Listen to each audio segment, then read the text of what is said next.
우리 다 같이 성경을 들고 한번 크게 읽겠습니다. 시작. 성경은 하나님의 말씀입니다. 하나님의 말씀으로 나의 가치관을 세우겠습니다. 나는 성경적 가치관으로 판단하고 결정하고 행동하겠습니다.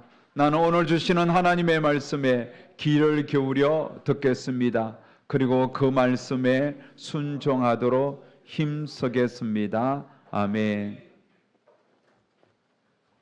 올해도 상반기가 지났습니다. 오늘부터 하반기 이미 시작되었고 하반기 첫 주일이 오늘부터 시작되었습니다. 사랑하는 여러분, 오늘은 하반기 첫 주일이자 맥주 감사 주일입니다. 출애굽기 13장 16절에 주님은 언약 백성들에게 명령을 했습니다. 맥주절을 지키라. 이는 내가 수고하여 밭에 뿌린 것에 첫 열매를 거둠이니라. 백성들이 수고하여 밭에 뿌린 것에 첫 열매를 거두는 절기가 맥주절입니다. 여러분, 땅에 뿌린 씨가 자라서 열매를 맺기까지 이게 그냥 되는 게 아닙니다. 이것은 기적 중에 기적입니다. 하나님이 도와주시지 않으면 결코 열매 맺지 못합니다. 몇 년 전에 갑자기 제 마음에 상추를 집에서 한번 키워보겠다, 그런 마음이 생겨서 통을 사고 흙을 구입해서 또 씨를 싸서 뿌리고 물을 주고 열심히 키웠습니다. 싹이 나고 이렇게 자라기는 하는데 제가 평소에 먹던 상추하고는 영 달라요. 영 힘이 없더라고. 상추 여러분 싱싱하고 잎이 파릇파릇하고 빳빳하고, 그래서 상추 쌈 먹기에도 참 좋잖아요. 그런데 집에서 이렇게 키운 상추는 힘이 없어요. 힘이 없고 꼭 이렇게 새순을 속 같은 뭐 그런, 도저히 밥을 고기 얹어서 싸 먹지를 못하겠다라고 힘이 없었어. 그때 제가 깨달았습니다. 상추 한 잎도 하나님이 햇빛을 내려 쬐어주고 또 비도 맞아야 되고 바람도 불어서 그렇게 흔들리면서 그렇게 상추가 자라는 거지. 여러분, 비도 맞지 않고 수돗물 줘서 또 간접적으로 햇빛을 받아서 그렇게 상추가 자라지 않더라고요. 혹시 여러분 베란다에서 상추 키우려는 분들이 있다면 애초 포기하세요. 옥상 같으면 몰라도 절대 안 됩니다. 제가 그것을 보고 느낀 게 있어요. 하나님이 먹이시고 입혀주셔야 되겠구나. 하물며 우리는 하나님의 백성이잖아요. 하나님이 십자가에 피 흘려 값주고 산 하나님의 자녀들이나요. 그러니 하나님께서 우리를 돌보아 주셔야 됩니다. 하나님께서 지난 반년을 돌보아 주셨습니다. 남은 반년도 돌보아 주실 줄 믿습니다. 그래서 우리가 해야 할 일은 감사하는 것밖에 없습니다. 지금껏 산 것도 하나님의 은혜요, 감사합니다. 남은 반년도 또 내 남은 인생도 하나님이 책임져 주실 줄 믿습니다. 그러면서 늘 감사해야 되겠습니다. 여러분, 감사가 일상이 되고 습관이 돼야 됩니다. 그러면 감사는 기적이 되고 간증이 되는 겁니다. 자, 그런 의미에서 우리 옆 사람에게 한번 이렇게 인사합시다. 감사하며 살면 기적이 일어납니다. 다시 한 번 더 인사합시다. 다시 한 번 더 시작. 감사하며 살면 기적이 일어납니다. 말이 아니라 진짜 그렇습니다. 감사해 보세요. 그래서 여러분 모두 감사떼기 되십시오. 감사하는 그런 일꾼들 되시기를 바랍니다. 자, 오늘 본문은 엘리야의 승천 이야기가 나옵니다. 성경에 보면 엘리야 이전에 죽음을 보지 않고 하나님께로 승천한 자, 하나님께 데려간 자가 있습니다. 누가 있을까요? 누가 있죠? 에녹입니다. 창세기 5장 24절에 보면 에녹이 하나님과 동행하더니 하나님이 그를 데려가심으로 세상에 있지 아니하였더라. 여러분, 에녹, 그리고 오늘 본문에 등장하는 엘리야는 죽음을 보지 않고 하나님께로 갔습니다.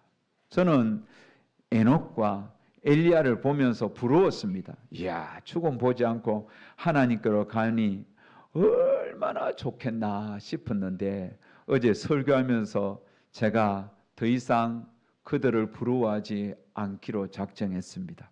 가만히 생각해 보니 여러분, 죽음을 보지 않고 천국 가는 게 그게 과연, 물론 이들은 특별한 은혜를 받아 갔지만은 우리 입장에서 그렇게 여러분 그것만이 좋은 게 아닙니다.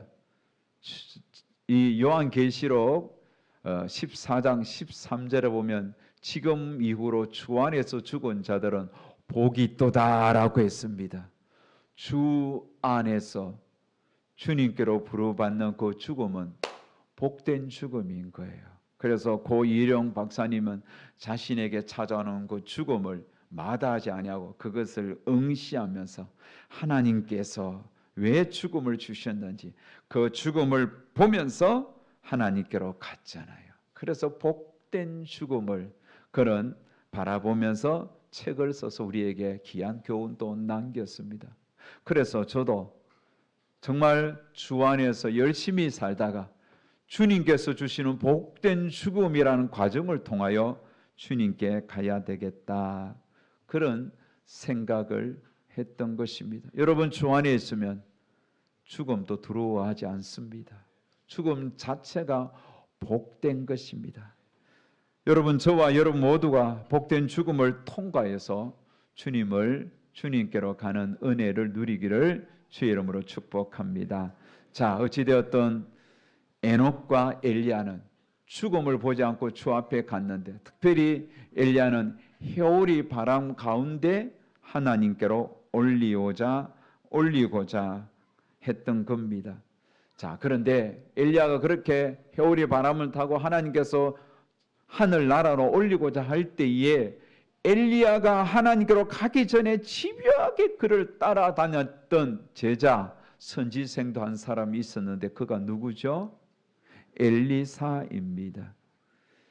여러분, 엘리사는 엘리야를 따라 어느 도시로 갔습니까? 오늘 말씀 본문에 보면 길갈로 가고, 그 다음에 베델로 가고, 여리고로 계속 엘리야가 가는 길갈에 가면 엘리사도 따라가고, 다시 베델로 가면 또 따라가고, 여리고로 다시 돌아오면 여리고로 또 따라갔던 것입니다. 그렇다면 엘리사는 무엇 때문에 스승 엘리야를 저렇게 길갈, 베델, 여리고로 따라갔을까요?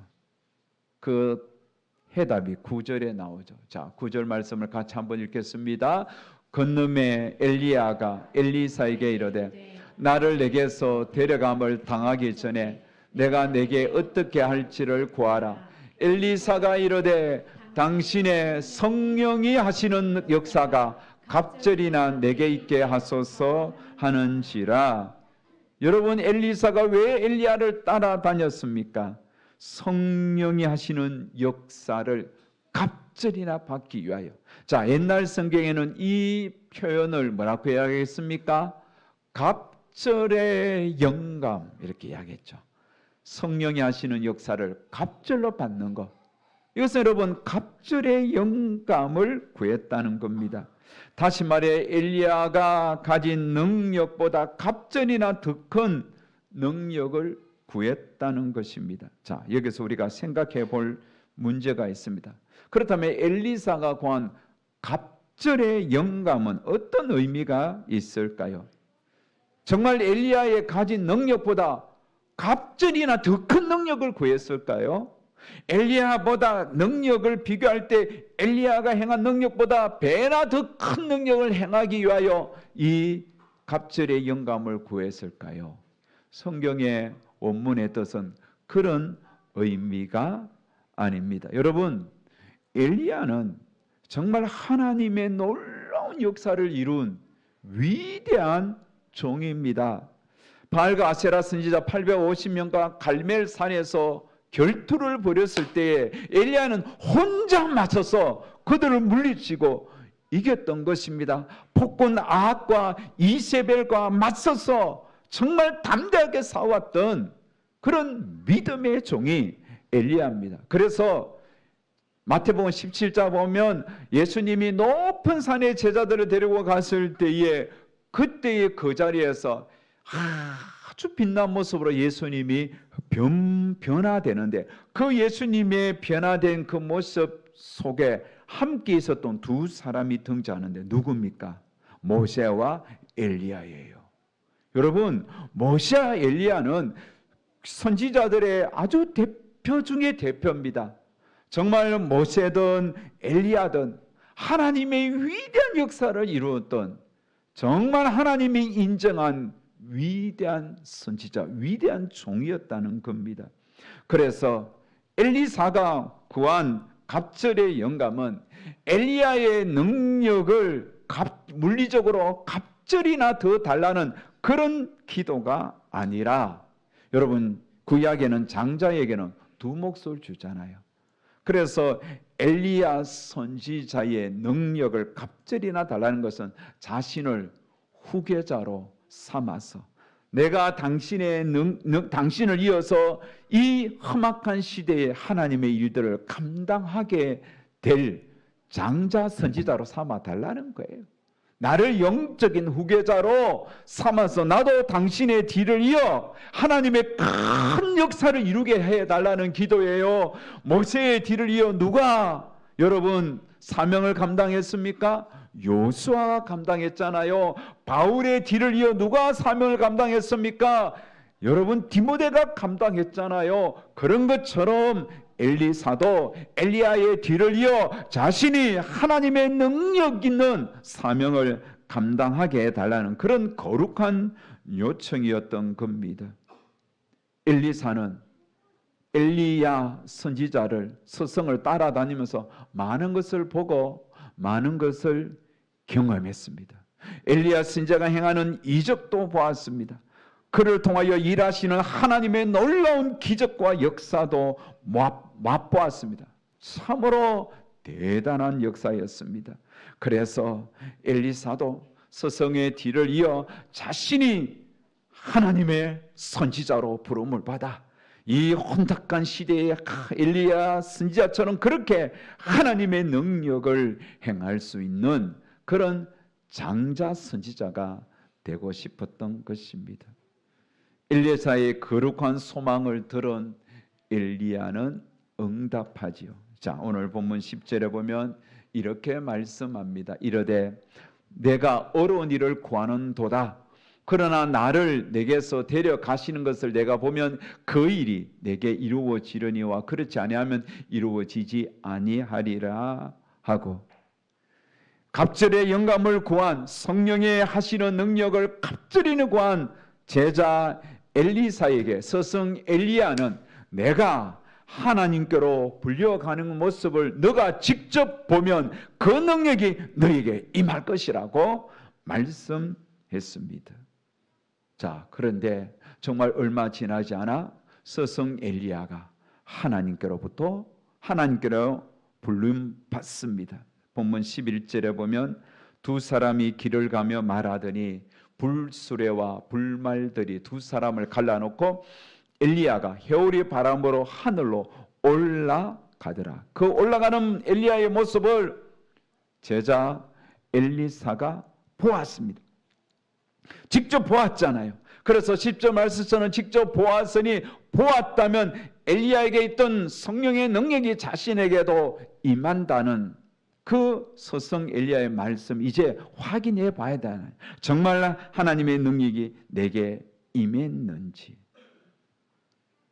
사랑하는 여러분, 오늘 우리는 이 말씀을 보면서 성령의 능력이 엘리사에게 임했는지 그것 살펴보기 전에 먼저 질문 하나를 던져야 합니다.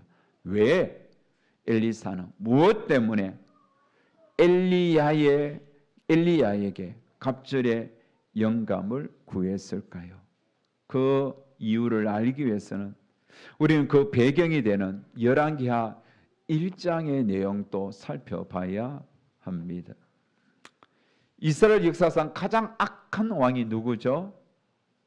아합입니다. 그런데 아합이 하나님 앞에 악을 행해서 그는 벌을 받아 죽었습니다.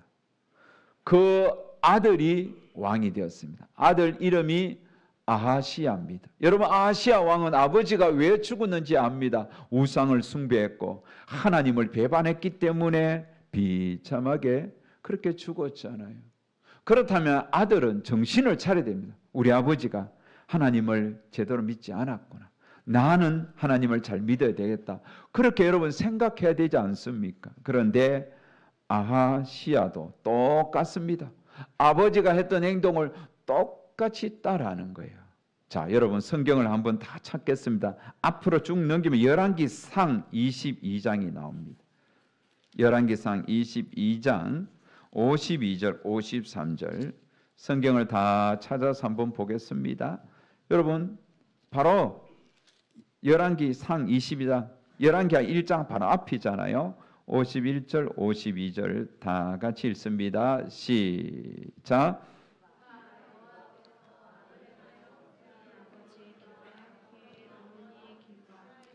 다시 여러분 차근차근 한 목소리로, 너무 앞서지도 말고 처지지도 말고, 다 같이 시작. 그가 여호와 앞에서 악을 행하여 그의 아버지의 길과 그의 어머니의 길과 이스라엘에게 범죄하게 한 느밧의 아들 여로보암의 길로 행하며 바알을 섬겨 그에게 예배하여 이스라엘의 하나님 여호와를 노하시게 하기를 그의 아버지의 온갖 행위 같이 하였더라. 여러분, 아하시야도 똑같습니다. 아버지와 같이 똑같이 바알을 숭배했고 하나님 앞에서 악했습니다. 아합을 치신 하나님이 아하시야도 쳤습니다. 벌을 내렸습니다. 그래서 아하시야는 난간에서 떨어져서 크게 다쳤습니다. 몸에 질병이 몰려왔던 겁니다. 여러분, 크게 다쳤다면 어떻게 해야 되겠습니까? 회개해야죠. 하나님을 믿는 왕이라면 하나님 앞에 자기의 잘못을 돌아봐야지요. 그런데 아하시야는 어떻게 했습니까? 열왕기하 1장 2절 말씀을 다 같이 읽습니다. 1장 2절 시작. 아하시야가 사마리아에 있는 그의 다락 난간에서 떨어져 병들매 사자를 보내어 그들에게 이르되 가서 에글론의 신 바알세붑에게 이 병이 낫겠나 물어보라 하니라. 여러분, 아하시야는 자신이 병들었을 때에 하나님 앞에 치료해 달라고 하나님 앞에 구한 것이 아니라 에글론 신 바알세붑에게 가서 이 병이 낫겠나 우상을 찾아간 거예요. 이게 말이 됩니까? 얼마나 악하고 어리석습니까? 그만큼 그 시대가 혼탁했습니다. 타락했습니다. 왕도 타락했고 백성들도 등달아 타락했습니다. 그런데 이때에도 하나님의 역사는 이어지는 거예요. 이 혼란한 시대에 주님의 나라를 위하여 헌신된 선지자들이 있었다는 겁니다.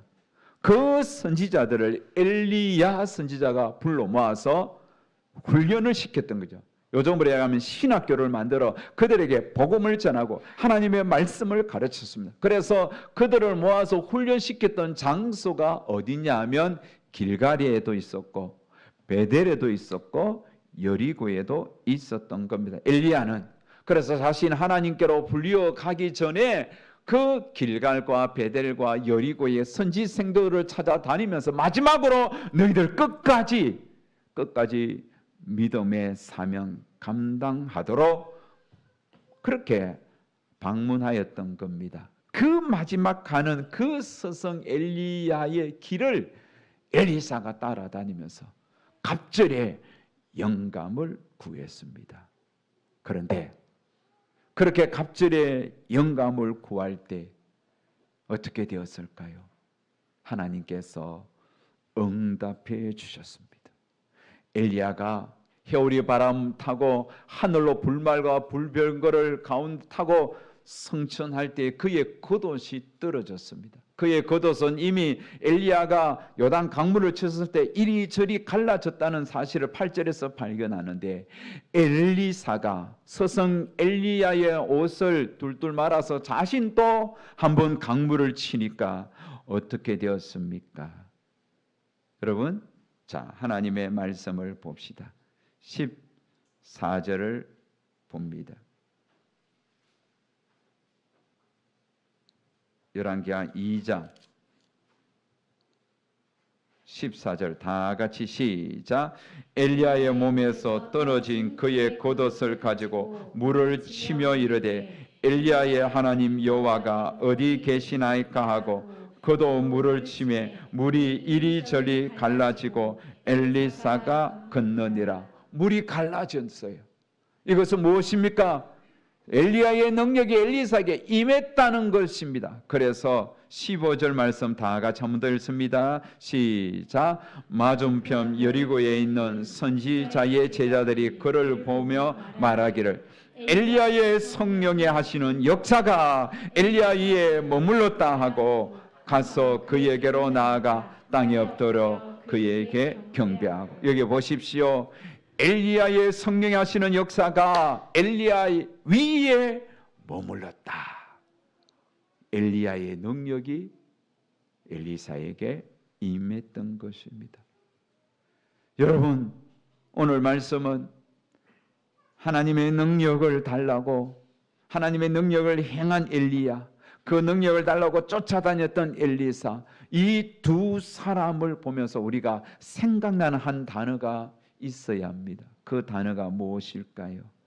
그것은 신실함이라는 단어예요. 엘리야도 엘리사도 하나님 앞에서 신실했다는 겁니다. 하나님께 받은 사명도 신실했고 그 사명을 감당하는 일에도 신실했습니다. 오늘 우리가 받아야 할 교훈은 이겁니다. 그래서 오늘 설교 제목이 뭡니까?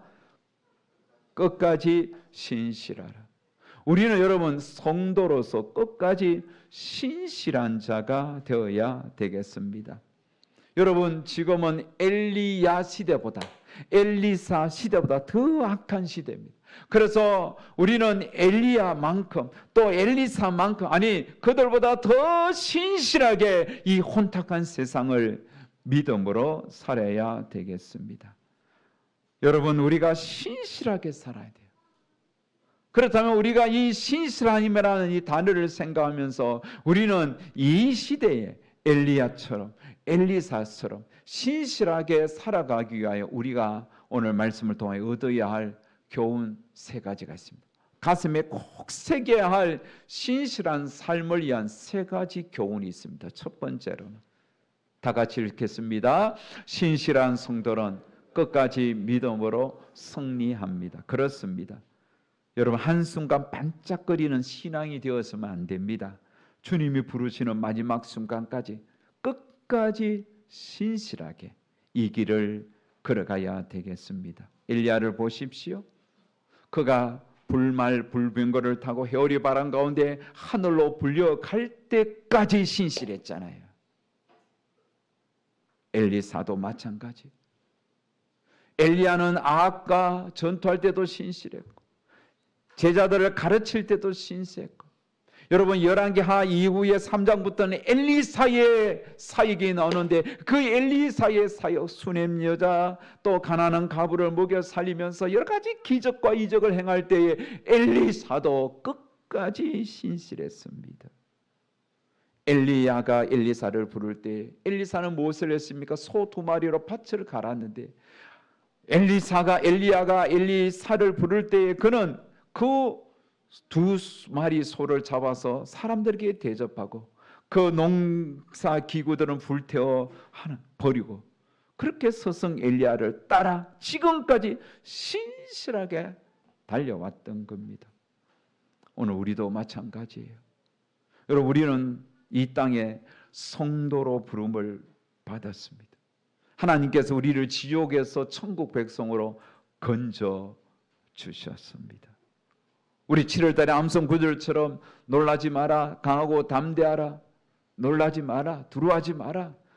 내 하나님이 내가 어디로 가든지 너와 함께 하느니라 임마누엘의 약속을 하시면서 하나님 우리와 함께 하시겠다는 거예요. 여러분 우리가 하나님이 함께 하시니 우리는 신실하게 그 하나님을 믿고 따라가야 하는 겁니다. 좀 내 마음대로 안 된다고 좀 투덜투덜 거리지 마세요. 원망하지 마세요. 여러분 우리 인생 다 살지 않았어요. 얼마든지 역전도 일어나고 얼마든지 하나님의 큰 역사가 우리 가운데 남아 있습니다. 신실하지 못하면 결국은 하나님을 떠나요. 신실하지 못한 한국교회 성도들이 코로나 왔다고 떠나고 교회에서 시험 받아서 떠나고 심지어 언론에 비친 어느 대형 교회의 연약한 모습 이런 거 보면 시험 받아 떠나버리고 그러면서 전부 자기가 하나님을 떠난 것은 남 탓이에요. 너 때문에 누구 때문에 다 남 탓이에요. 여러분 남 탓이 아닙니다. 내 탓입니다. 어떤 탓? 신실하지 못한 내 믿음 탓이에요. 여러분 우리가 끝까지 신실해야 돼요. 그래서 이 믿음 지켜가야 되겠습니다. 바울은 디모데후서 4장 7절에 나는 선한 싸움을 싸우고 나의 달려갈 길을 마치고 믿음을 지켰다고 이야기하지 않았습니까? 끝까지 신실했습니다. 우리도 그렇게 끝까지 신실하게 믿음으로 승리합시다. 자, 두 번째 신실함을 통해 얻을 수 있는 교훈은 무엇입니까? 다 같이 읽습니다. 신실한 성도는 항상 하나님의 능력을 구합니다. 엘리사는 갑절의 영감을 구했습니다. 우리도 마찬가지. 여러분 내 의지로 끝까지 믿음으로 승리할 수 없습니다. 우리는 연약합니다. 자꾸 쓰러집니다. 넘어집니다. 그래서 여러분 하나님께 능력을 구하세요. 끝까지 믿음으로 승리하도록. 하나님이 능력 주시면 우리는 지치지 않고 믿음으로 달려갈 수 있어요. 하나님께서 능력을 주시면 우리 마음에 샘솟는 기쁨과 평강이 오는 겁니다. 그래서 여러분 하나님의 능력을 받아서 교사로서 가르치시고 또 봉사합시다. 섬깁시다. 하나님께서 주신 능력으로 찬양합시다. 우리 성가대 보면요 얼마나 내가 감사한지 몰라요. 최선을 다하여 찬양하고 가르치고 가르침 받고 하잖아요. 여러분 하나님의 능력으로 이 사명 감당합시다. 찬양팀도 그렇고 우리 전도팀도 그렇고 우리 여러분 교회에서 봉사하신 분들도 하나님께서 주신 능력으로 충성하고 봉사합시다. 전도합시다. 기도합시다. 하나님은 하나님의 능력을 구하는 자에게 하나님은 아낌없이 주시는 겁니다. 여러분 능력을 구합시다.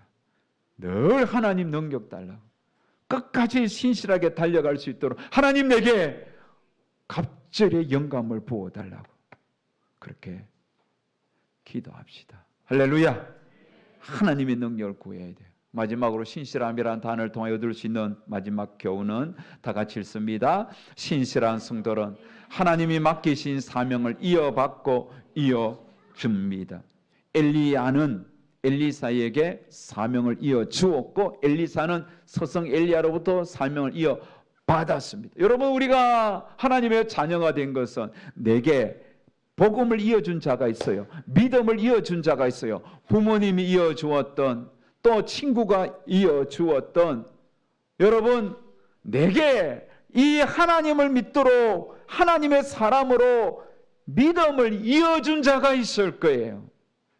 그렇다면 우리도 누군가에게 믿음을 이어받았으니까 나도 누군가의 이 믿음을 이어주어야 하겠죠. 여러분 부모님들은 자녀에게 믿음을 이어주어야 돼요. 이것으로 끝나면 안 됩니다. 조부모님들 손주에게 믿음을 이어주어야 돼요. 손주에게 믿음을 이어줘야 돼요. 그래서 유대인들이 조부모들이 여러분 손주가 성인식 할 때에 가장 크게 울면서 감격해. 왜요? 내 사명이 이 손주가 예수 믿고 이렇게 하나님을 믿어서 성인식을 거행하구나. 손주의 믿음을 할아버지 할머님이 책임지는 거예요. 이게 중요한 거예요. 내가 믿는 믿음이 내 자식대로 끝나면 안 됩니다.